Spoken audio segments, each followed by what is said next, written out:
Yeah, as you were mentioning, definitely a snowy scene. The snow actually going right into my face right now, wind-driven at times, but we are definitely seeing those nor'easter conditions, at least in this area. We have been for several hours. We are right along Route 1. We're actually right near the outlets. Again, this area typically very busy during this time of day, but again, not a lot of activity out on the road. That is good news.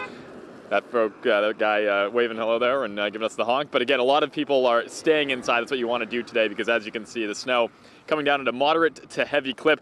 This is where it's been piling up here. This is kind of off of the main road. You can see there pretty good layer of snow that's been collecting in this parking lot here.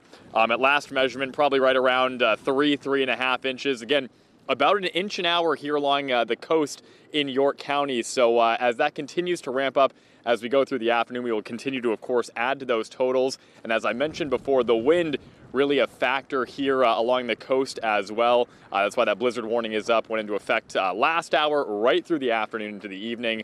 And we, of course, will continue to bring you updates here from coastal York County